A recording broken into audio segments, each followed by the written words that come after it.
saying, man. It's your way. I think I should get roasted. Butterflies. I never really felt them before I met you. In the camera. Which one are you looking at? I'm looking at this one. Which one? That one. I'd been nervous and anxious before, but this time was different. I felt the stir in my stomach and in my heart.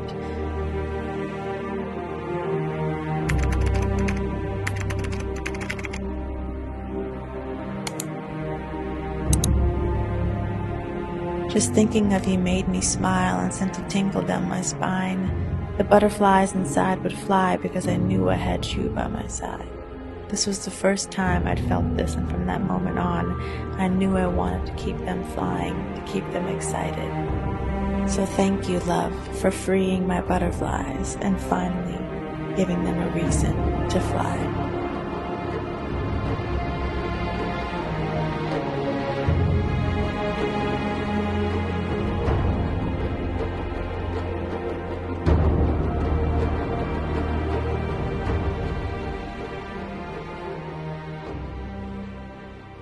What's up, you guys? It's your girl Ivy, and today is a different type of video. Today we are going to be honoring the life of Doun30.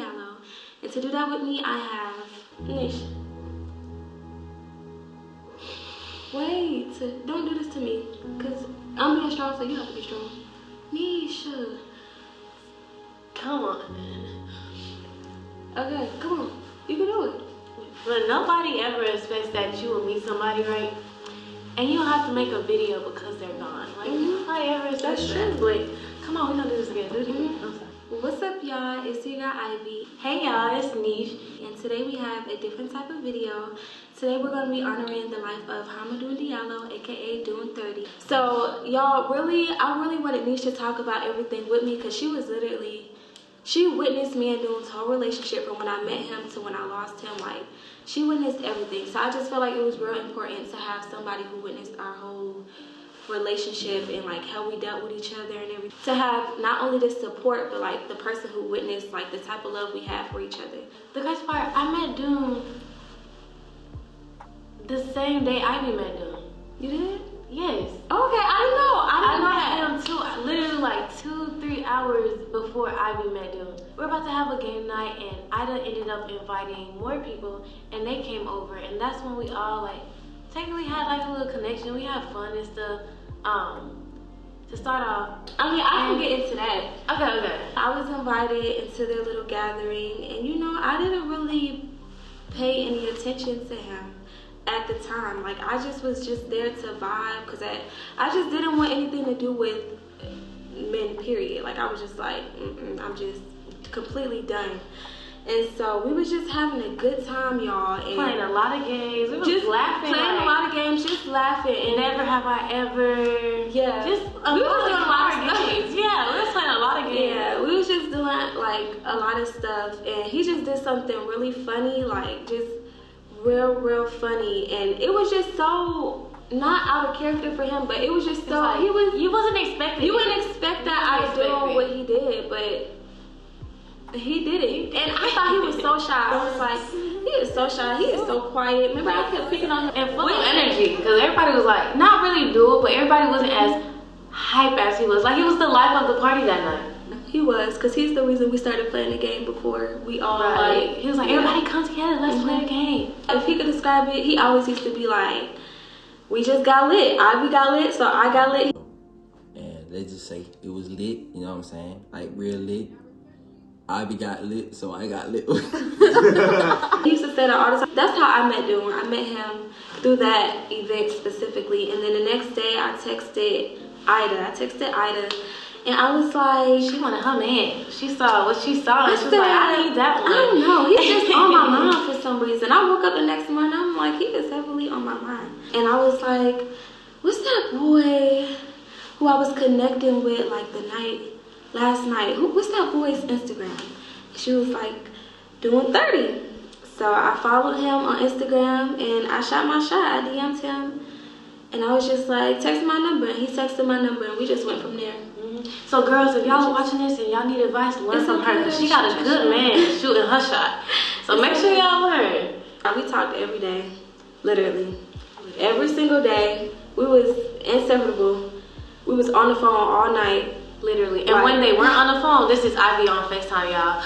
Yeah, he just said this and he said that. And he's so sweet and he's so different. Y'all, we used to hear about Doun and her all the time. I was so excited about him. He was just showing me different, y'all. Like, it wasn't what I was used to, so it was kind of like a shocker for me. Like, I was scared because I'm like, I ain't never really dealt with nothing like this. So I'm like, But then at the same time, I was just like, maybe he different, and he for sure was different, y'all. He showed me some different ways. And then I remember one time, y'all, we was texting, and he just asked me to come to Florida with him. And I had already met Niche the night of the Airbnb, but the Florida trip was how we got like closer, like real close, actually. So let me tell y'all about these little birds over here. Boy, let me say, we was all at the Airbnb and we was making TikToks and they wanted to be on the couch, just, you know, booed up. He did not let Ivy. Okay, y'all know how a man, when they around their homeboys and stuff, they start acting different. Like, they don't want to touch you. They don't want to, you know, act affectionate in front of their homeboys. Not Doun. Doun was all over Ivy. Ivy was all over Doun. Like, you look at them and you're like, that's real love. Like, not because it was too soon, so you're not going to say, oh, love. But if you actually think about it, you look at it, you're like, man, that's true love. It was. I didn't have to ask for nothing. It was nothing. I don't know. Like, just when you name a list of things that a man should do for you, I don't feel like he missed anything on the list. Like, I'm talking about if he was driving, she was in that passenger seat. If he was not driving, she was in the back seat with him. He was opening the doors for her, flowers, making sure she ate. She could just be chilling. He'd be like, "You okay?" Like, he was a good man. It was just unexpected for me. Around the time of the year that it was very unexpected for me. And like I said, I was just done. And he just came in and he just swept her off her feet. Swept me off my feet. And then every time you hear, like, when they were talking, it was never I. It was always we. Literally, we every going time. to succeed. Anything. Like, if I would have just said he will always make sure I turn it into we. So, like, in caps. Like, I remember one time we was just talking about his YouTube, and I was just like, I think it was after the video. He said something like, you're gonna be the Orlando video he had made. It's one of his last videos. He had made it for Destiny. And I remember I was looking at the views and I was like, look at your views. Like, you are going up. And he was like, we going up. And I was just like, yeah. Okay. Don't exclude me. So, yeah. It was just like little stuff. And it wasn't even about like the flowers or like the trips or nothing like that. He was just, I don't know, like he showed he cared. You don't get that nowadays. He definitely showed he cared. He showed he cared, y'all. He was just so affectionate. He was a baby. He was a big baby. And I don't know. He just made me complete. And he was just everything you could ask for in a man. I don't know how else to explain it. He was dope. He was a really dope boyfriend for the time that I had with him. He was real dope. And I'm just thankful that I was able to, you know, get to experience that and know that I'm worthy of that type of love. My favorite memory is we was all at the table in Orlando with the drink. I was cleaning up, y'all, and I'm over here. I don't know if he just got the drink. I don't know what it was, but I'm over here cleaning up. I pour his drink out. Him and Ivy looked at each other and they looked at me. We didn't even exchange no words. We was here, like, we knew exactly what was going on. Like, she was cleaning out the kitchen and she literally took a cup, his cup, full of juice. We had just went to go get some Wendy's. It was a high C orange and she just threw it all out. And I was like, and I'm over here talking, y'all, and I'm looking at them staring at me. I'm like, yeah, she's trying to figure out why we staring at her. And at first we was just like, nothing. I was like, girl, you just threw his juice out. Like, I think my favorite memory is not the first time we met, but the first time we hung out after we met. We didn't really have nowhere to go, and we didn't want to leave each other, so we was kind of just riding around in the city, like, we didn't have nowhere to go. So if you knew Doun, you knew he was a joke. Like, he loved to joke so much. So we had went into this parking lot so we could try to find somewhere to go. And we had saw these people and they had a boot on their car. And he like, I want to mess with them people. And so I'm like, okay, let's do it. Because we didn't have nothing else to do, y'all. So I'm just like, okay, let's go mess with them then. So I'm like, okay, come on, let's go do it. And so he goes up to the car, y'all. And he rolled down his window. Mind you, they standing outside their car trying to figure out how they gonna get the boot off their car. Oh. And I'm driving, so really we both in the wrong. Cause I'm driving up to the car and he rolled down his window on his passenger side. And he like, y'all too? They got my Beamer over there, bro. They blow this shit. But y'all, that had to be one of my favorite memories with him. Like, cause we was both dying laughing at that. Like, we just thought that was the funniest thing in the world. There's so many memories. I just thought about the FaceTime call too. Yeah. Okay, so let me tell y'all about the day. So, Ivy had called because she was so excited to go on this date with Doun. And Doun was late like always. Doun is never on time. Let's say that. He was never on time. She was getting dressed and, you know, she was like, Niche, do I look good? I was like, girl, you look good. She said, I gotta look good for my man. Do I look good? You know, I'm telling her, you look good. Had her nice outfit or whatever the case may be, you know. He then eventually he pulled up or whatever. Before we even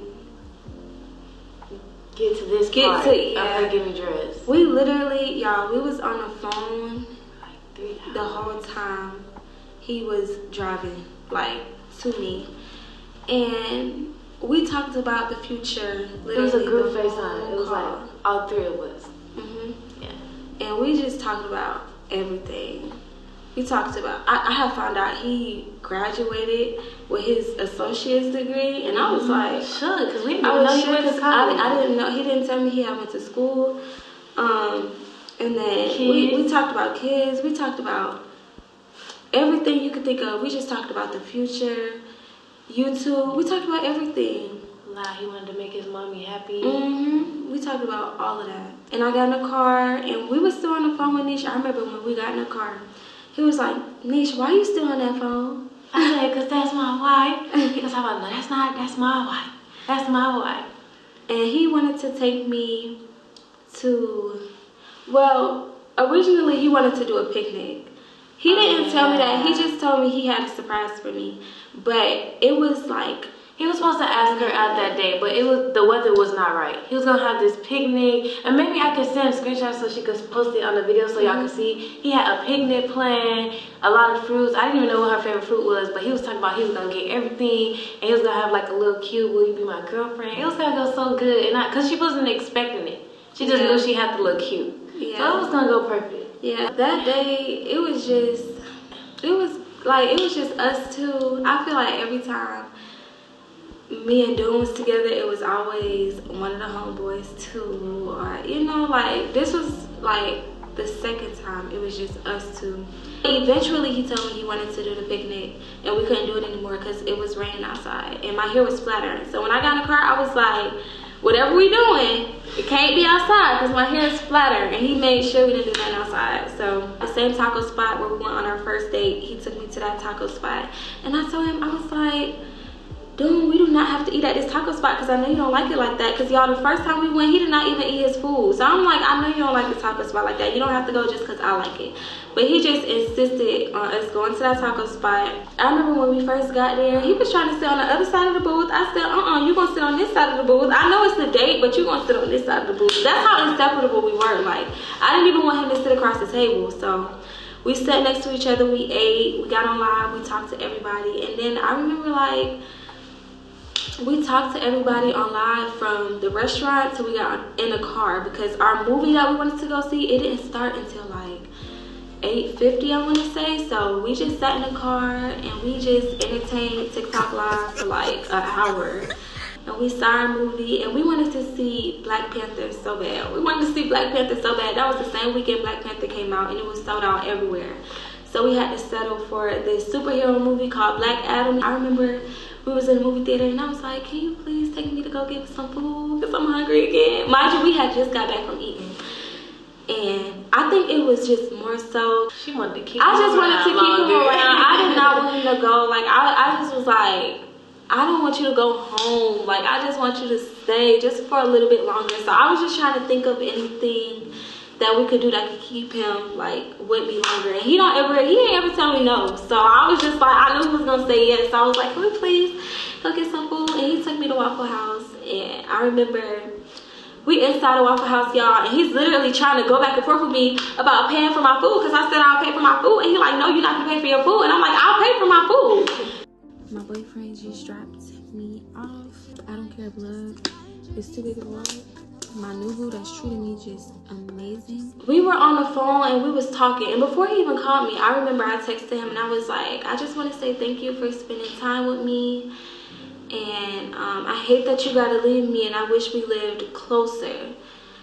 And he was like, yeah, I can't wait to move to the city, basically. He was like, can't wait to move to the city. And I was just like, I can't wait for a lot of things. And by that I meant just like everything that we had talked about earlier that day as far as our future and like doing content. I was just like, I can't wait to do a lot of things with you. And then he called me and we talked and then like we were just quiet for a little minute. Like it was just quiet. Like, you know how you can be on the phone with your significant other and you don't really have to be saying anything, y'all just enjoying each other's company. Like they could just be doing something on their phone, I could just be doing something on my phone. And he was driving and I believe I was just watching Hunger Games. Matter of fact, I don't even think I was on my phone. I think I was watching Hunger Games. And I just heard like a noise, like a lot of commotion. And I don't know, I just remember just calling his name over and over. I was calling his name and it wasn't like no response. I wasn't really getting anything back from him, so I didn't know what had really happened. I just was kind of lost, and then all of a sudden I just heard police sirens in the background. And I was like, I don't think, okay, maybe I'm tripping. Maybe something else could have happened. Maybe something else could have happened. So I'm still kind of waiting. I'm still saying his name. And then I heard like knocking at his door.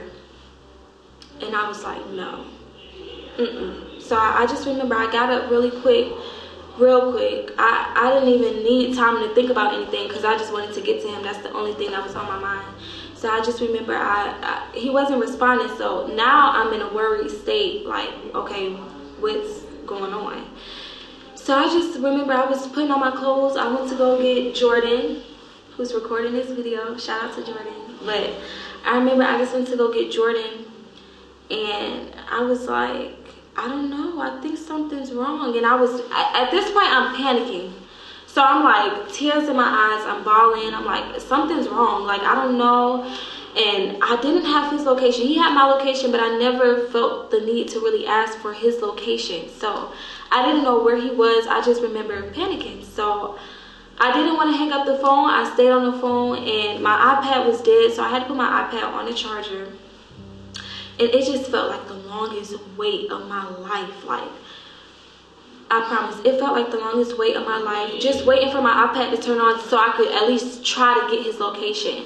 And the first person I called was Niche because Niche has all the boys' location. She, not like that, but Niche has, because it's like Niche's, I don't know, she got my location. Like, she has. She went with Blue. Yeah, I just get everybody's location because I'm the type that if anything was to happen, I want to be there. I'm gonna go get you. I'm gonna be there with you. So I usually get everybody's location. Yeah, she had everybody's location. So I'm like, okay, let me call Niche. I call Niche and I'm like, at first I'm shaking. I'm not even really saying anything. I'm just like, do you have Doun's location? Because I didn't want to scare anybody. I didn't want to put more information out and scare anybody. So I'm just like, hey, do you have Doun's location? And then I just started crying, and that's when she started getting worried. So you can go into that. It's like, what's wrong? She was like, do you have Doun location? She was stuttering, and I've never seen her like this, so I'm like, what happened? I'm thinking he cheating or something, like, you know, she saw a video and he out there doing wrong. I'm like, not Doun getting caught or something, you know, that's what I'm thinking. And then she was like, you gotta get a hold of TJ, I'm like, well, what's wrong? I'm thinking something happened to TJ, because I'm like, no, what's wrong? I was just texting him, what's wrong? And then she was like, I think Doun got in a car accident. I was like, car accident? I was like, oh, he gonna be good, you know, because when you think of car accident, you're not thinking, oh, that person's gonna, yes, you're thinking, dang, they hit and now they probably getting arrested, you know, little stuff like that. So I'm like, okay, give me a second, I'm gonna call you right back, I'm gonna call TJ, and I'm gonna ask TJ if TJ have Doun location. I was texting him. I had called TJ, but he didn't answer. They was at a fashion show that Doun was supposed to attend, but he never actually went because he wanted to spend time with his girl. So when I called, he didn't answer. So I was texting him. I was like, it's an emergency. Call me back when you can. I didn't want to scare him too much because, you know, they're actually really close, and I didn't want to scare them. And then they find out like nothing's wrong, and then they're mad at me because they got scared, and then something happened to them because they're rushing, you know, other places. So I was just like, just call me when you get a chance. So I called Abby back, and she was like, I think he got in a car accident. I'm serious, da-da-da. I'm like, well, what happened? You know, because I was worried, but not in a way, I didn't think anything bad. Because usually the first thing that happens, you never like jump straight into that, you know? So I was like, what's wrong? She started explaining. They was on the phone, then it got quiet, and then she heard something, but she wasn't sure. Then she heard the knocking, and she started explaining everything. And the girl was like, the woman went to the car and was like, is anybody in there? And she's like, well, why are they asking if anybody's in there? Like, you know, he's driving, so where could he be? So I'm like, okay, he's okay. So, you know, I'm over here trying to stay calm, and I'm trying to keep her calm because I was in Florida at the time, so it's not like I could just pull up and be like, Ivy, let's go now. So I'm like, okay, it's okay, Ivy. Think the best, you know, God knows what he's doing. Like, I'm over here keeping positive thoughts because I know if it was me, I would probably be thinking the worst. So I'm over here, it's okay, he's okay, girl. We're finna be at the hotel. I'm gonna drive in the morning. And, you know, we was just talking. Okay, I stayed on the phone with him, and while I stayed on the phone with him, the officer that was at the actual scene, she had finally picked up the phone because, y'all, I was not hanging up the phone on him at all. I didn't care if the phone was broke. I didn't care. I wasn't hanging up the phone. So I stayed on the phone literally the whole time, and the officer, she came to the phone, and she was just like, hey, he's just been in an accident. If you could, can you just try to give me all of his information? So I gave her all of his information, and I told her I really think it was God because his phone was still unlocked. And I'm like, I don't have his mom's number, and that's the first person, forget me, that's the first person that needs to know about this. So I'm like, hey, you need to call his mom. His mom is pinned in his messages. Just call his mom, because I'm going to go. And she told me, she's like, if you want to see him, you need to, this is the hospital that you need to drive to. And I'm like, okay. I write down, I just scrabble the address. My hands are shaking too much to even try to put the address in my phone. So I just scrabble it on my notepad. And then I remember she was just like, you don't need to drive. So I'm like, I don't know what that means. And, you know, most people would be like, okay, but is he okay? But something, I was just so scared to ask if he was okay because I was so scared of the answer that she would give me. So I was like, I'm just going to be patient. So I remember I sent out the address to the boys. I sent out the address to the boys. I said, hey, he's going to be at this hospital. We can meet him there, and we can go there, pray together. This is the hospital he's going to be at. And so I feel like once I got in the car to start driving is when everybody started blowing my phone up. His family, his dad, his sister, his brother. I feel like that's when everybody started blowing my phone up, and it was just like, everything happened so fast. Like his father called me and was like, hey, what happened? I'm like, I'm not really sure. I just remember I was on the phone with him, and he got into a car crash. And, you know, he wasn't really responding back to me. I don't know the condition that he's in, but I'm praying that he's okay. I'm trying to make it to the hospital as quick as possible. And they're like, okay, we're on the way there too. Eventually we're going to meet there, but, you know, we're all just going. Okay, we're all going to the same spot. So as we're hanging up with each other, it's like one call, and then we're calling to the hospital like, hey, do you guys have a patient for Hamadoun? And they're like, no, we don't have a patient. So it's like, I kind of knew something was wrong, but I didn't want to believe it. So, because I'm like, why would you guys not have a patient yet? And at this point, the accident had happened a minute ago, because I had sat on the phone for a minute to hear back from anybody. And then I had to drive to him, and they like still didn't have a patient. That was like an hour. So I'm like, what is really going on? And I was on the phone and I was motivating her. I was like, it's okay, girl. Like, nothing's wrong. Keep it positive thought. Like, he's okay, girl. You're going to get to the hospital. And she's, I'm not leaving his side. And if anything's wrong with him or anything, I'm going to stick by his side until he's okay again. And I said, it's okay, girl, because I'm going to be there in the morning. I'm going to bring y'all food. Anything y'all want, I'll be the driver. I'll get the food. And we heard a scream, like a loud scream. And she was like, I think that's his mom. And I was like, no, that, you know, I'm trying to say, no, that's not the mom, because the mom, you know, when the mamas get to screaming like that, like, and that's their babies, you know. So I'm like, nah. And then someone came up to her and was like, he's okay. It was his fault. It was his dad. I think his dad was just more so worried about me not being okay in the moment. So he was just trying to calm me down, because they could already see the stress all over me, like just the way I was just. It was bad. So his dad just came up to me and was like, yeah, he's okay, he's okay. And I'm like, okay. She was like, I said, Niche, he's okay, he's fine. So I remember I ran in the hospital, and I was looking so crazy. The nurses, the people that sit in the front office people were looking at me like, I'm running in the hospital. I'm like, at this point, I'm like, which room is he in? Which room? And I remember I came back out because I was going to ask, like, is he already here? Do I need to sit in the waiting room? And his dad, he just came up to me, and I don't know, it was just like,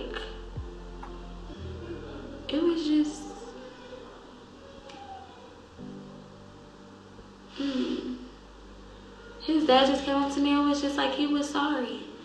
And I knew when he said that, I was just like, she broke to the floor. I said, what does that mean? What does I'm sorry mean?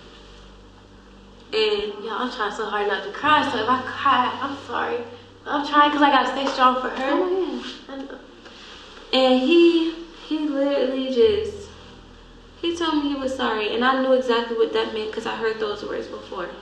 So I was just like, okay.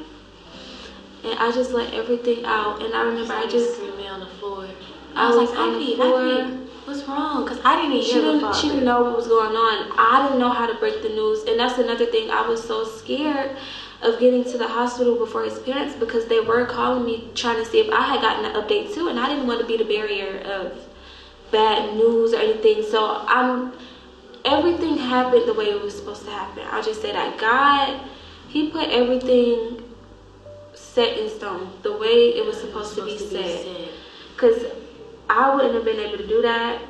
If I would have had Doun's location, I would have tried to just go to the location. I could have seen anything. Like, I don't know. And I just remember it was so bad. I was real broken. I didn't want to tell the boys because the boys was blowing up my phone. They were blowing up Nisha's phone. And I just was just like, it was bad. I didn't know how to handle it. I remember I just was on the floor questioning God, like, God, like, I just went through this. Like, why would you take this boy away from me? And I was just talking about, and you can't question God because everything happens for a reason, but sometimes you wonder why. Well, like, why that reason? Like, why did that have to happen? He was so sweet. If everybody was watching this video, y'all know Doun was so sweet. Like, he was so sweet.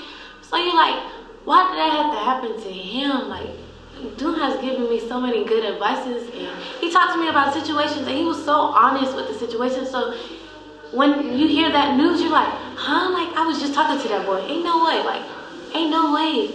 Yeah. But I know everybody, they kept calling us, and we were on the phone with each other. We didn't want to answer nobody. And I know I then got a text from TJ. He was like, he told me the news like literally an hour later. And he then called me, and he just broke down on the phone. And He knew. All of them started crying. Heard all of them crying. He was like, "Not my brother." He kept repeating, "Not my brother." They found out not too long after we found out, and it was just. I felt like So the sad. world stopped. When Doun passed away, it was all over social media. It was on so many different T pages, like News, articles. articles.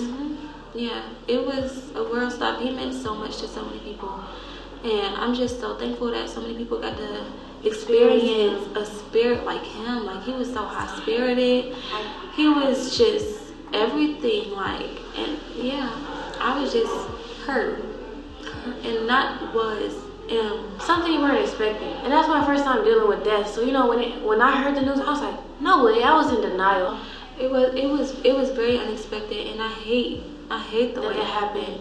I hate the way it happened. Cause then you ask God, like, why it had to be when he was on the road? Not saying it should have happened to anybody else, but it's like, why when But I he feel like got that's on the questions road? that anybody that would lose a loved one to, like, things like a car accident or anything, like, it's just like, not why couldn't it have been another person, but why did it have to be him? And at like, that time. At that time, and what? Then you start to think, like, what could I have done to avoid that? Like, what if maybe I should have stayed with him longer? Maybe I should have, maybe I should have let him go earlier. Maybe I shouldn't have asked to give. And after Doun's passing, like, it was just so hard. I had never met his mother or his sisters prior to this whole situation, but I always feel like it's like a silver lining, and they are Amazing. they are my worlds. They are like the little sisters I never had.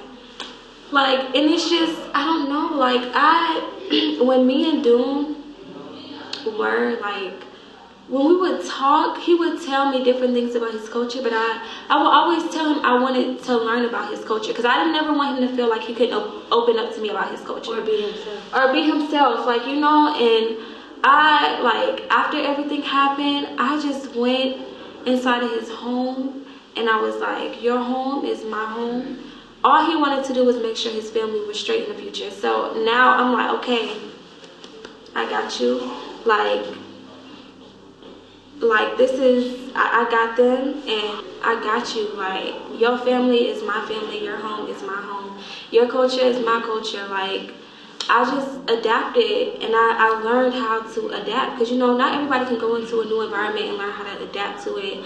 And, and I was just like, I can't do that. Like, the type of person that he was, I just couldn't do that. And so his sisters, I talk to them every day, like, they my little sisters. His mom is my mom. Like, his aunties are my aunties. Like, we're just one big family. And it's just like, I have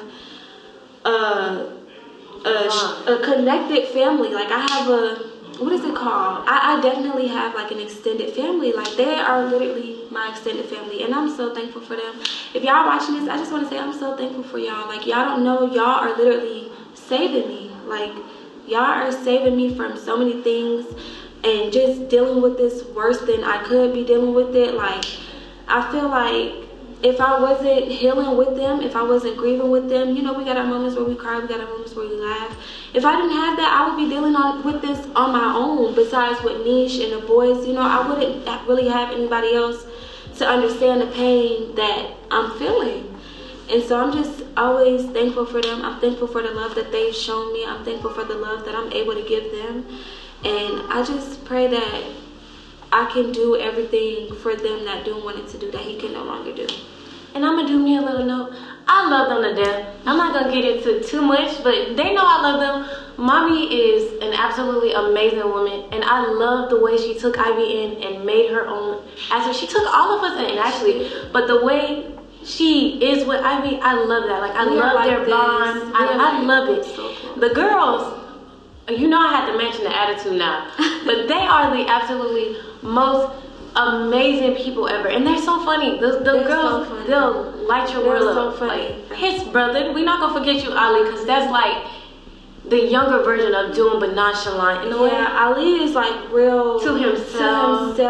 I always make sure I go in and I talk to his brother and check on Ali and just, you know, let him know that I'm here. Like, you know, you can talk to me. And I remember one time we stayed up till 5 o'clock in the morning and we just talked about Doun and just like afterlife and everything. And I just wanted to tell him like it's okay. And I tell all his family. I tell him, I tell his sisters, I tell his mom, which we all call her mommy. I tell mommy all the time. I'm like, you know, y'all can talk to me. It's okay to not be okay. And she always tell me, anytime she see me crying, she always be like, Ivy, Ivy, you're not supposed to be crying. And then when she see me crying, she be like, okay, you cry, I cry too. And when she be like, we cry together, and I be like, okay, we can cry together. We, you know, like, we always have our moments where we uplift each other, and then, you know, we got our moments where we just, it's a depressed day, but we always just try to make sure we're there for each other. We always just try to make sure to remind each other, like, he's okay, he is good, like, he is in God's hands, like, he is fine. So that's how I try to get through day by day, and just talking to him every day and reminding his mom, like, it's okay. It's okay. Like, and let's do an appreciation to Ivy, because you know sometimes some girlfriends, they'll lose their man and they'll be on to another man in a month. I appreciate you for actually not, you know, like she doing her thing. I'm talking about she went there since the incident happened. She was there almost every day. Every chance she get, you know, she does have a job. Every chance she gets, she's with them. She's making sure they're okay. And you know, some girls don't do that. So I'm gonna say you are doing an amazing job if nobody told you. I got this for him, y'all. And she gonna do it for her mans now. Yeah, she's doing an absolutely amazing job. We're not gonna forget about him. His name is forever gonna be living. As long as I'm alive, his name gonna be alive. Okay, and she gonna be alive for a long time. Yeah, do nothing crazy. Yeah, I'm gonna be. But as long as I'm alive, his name is gonna be alive as well. I'm never gonna let nobody ever forget Doun30. Definitely. But I just wanted to come on here and just, you know, kind of celebrate him and talk about him. And, you know, just to remind y'all not to forget about my baby, because, period, eat for Doun. Drop them videos for him. Live in his name, because he really wanted this YouTube stuff. So if you love Doun, go get it for him. Getting a tattoo that's not going to satisfy nothing. Go get it. Eat for him. Get rich for him. He wanted to be rich. Do that for him. He wanted to, because I know happy. She is. He wanted to be happy, so just be happy. Don't live in regrets, anger, because he's in a better place. I know he would want for anything to just be happy, and you know, for his supporters to be happy and his family. So just to really honor his life, just be happy and live and do everything that he can't do anymore, and you know, make him proud, because he's still watching. He is. What's good, y'all? This is Terry. I'm not gonna say Doun was like my closest friend. So me and him, we kind of built everything together from the ground up. I met him at a football game one night, and me and him, we was just, you know what I'm saying, we was just chopping it up. And at the time in my city, I was the only one doing YouTube, so he looked at me like as an inspiration for real. And I looked at the same as him once he started doing everything that he was doing. Like, you know, I was like, and I don't know, the connection was just so well, because we had a lot of stuff in common. Like his birthday, for instance, April 18th. My birthday was April 19th. Doun was only a day older than me. So before he passed away, like me, him, we always celebrated together, or whatever the case may be. And this year we had some crazy plan, and I don't know if I'm gonna still go through with it, but it would be really, really great to do. I don't know, man. It's so much that I could say, but I ain't gonna take up too much time. What's up? It's your boy TJ.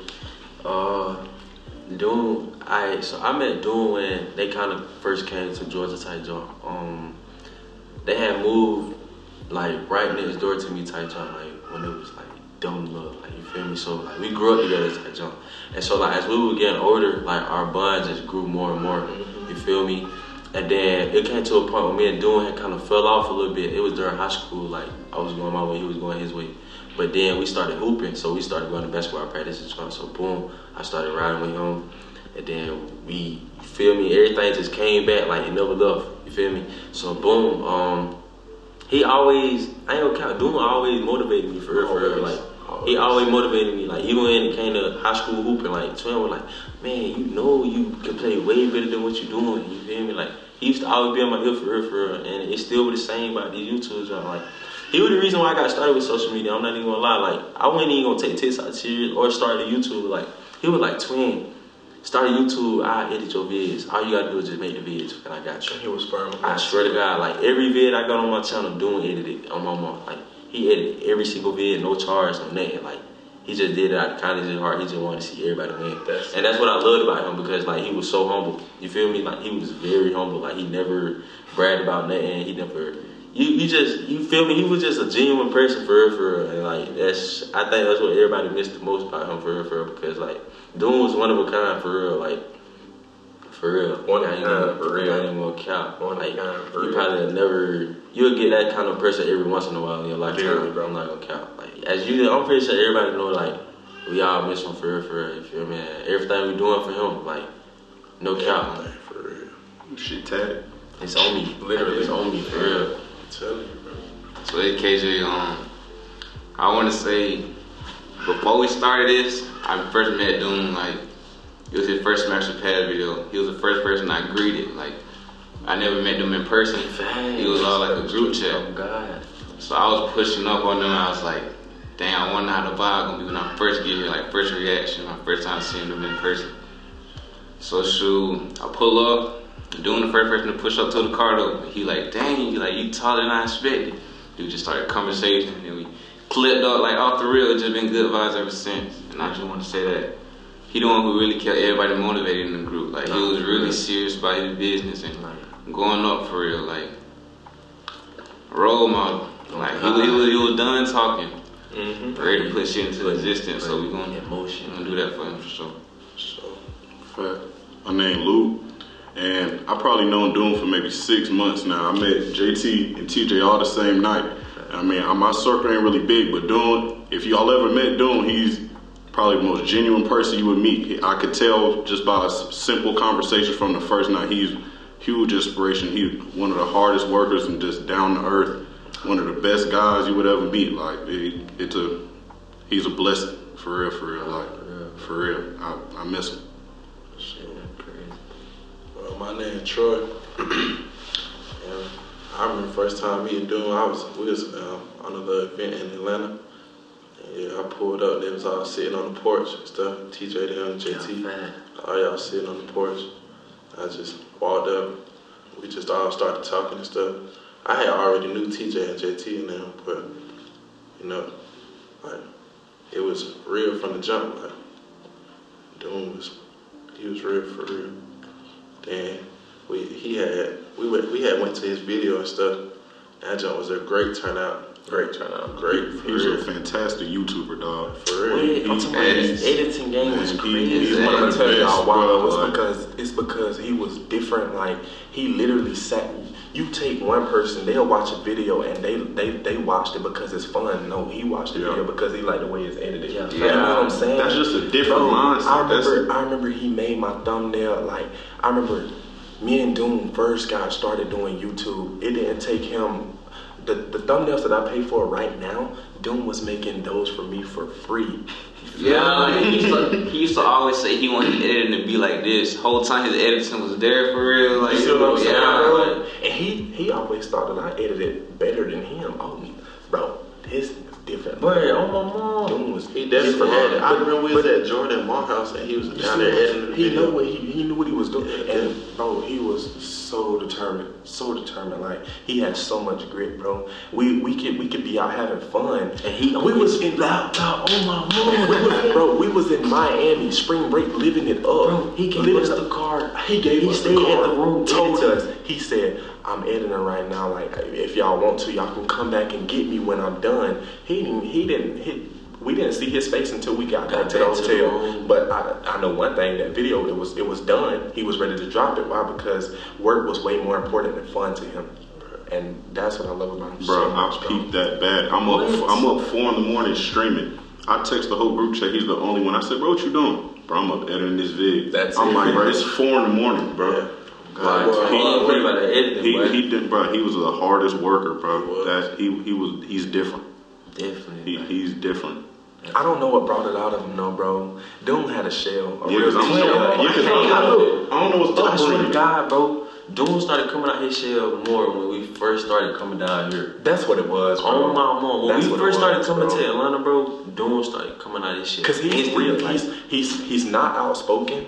Doun he keeps things to self. Like he has a shy character, bro. He has a really shy character. That was really him. But it like you said, it took for us to come here a little more, mingle with more people, and you know, he had to get a feel for the environment. And once he did, he took off. All he had to do was sit back, observe, and take notes. And then after that, it was raps. He knew what he was doing from the jump. Okay. Bro always had a plan. Like, he always had a plan. I want to say, my boy, everything we're doing for you. I have a video to shoot in the next 30 minutes. I have a video to shoot in the next 30 minutes. If you was here right now, bro, for you, it would be so And I made my first song. Bro, you would have loved that, bro. I don't even know the Living like Doun. Everything for Doun, bro. Love you, my boy. Son, I was your first love, and you, my last. For a child, a mother's kiss is so powerful that it can heal anything from a small boo-boo to a broken heart. As your cold body laid before my eyes, I'm sorry I couldn't kiss death away and make you whole again. One always lived for many, but sadly one often dies for just a few. You've touched many souls in your short 20 years. Blessed enough, you've touched even more souls far from the eyes. Death took my first love from me, my beloved father. Now it has returned to claim my last love. My son, my best friend, my confidant, my number one fan, my everyday, my everything. Your death shattered me into a million tiny pieces, like a broken glass. I will never be whole again. But even when facing death, you've thought about my well-being, because you've surrounded yourself with friends that could keep me company and lift my spirit up. And for that, I'm grateful. In return, I've entrusted Allah with your well-being. Now I'll forever carry you in my heart. Rest easy.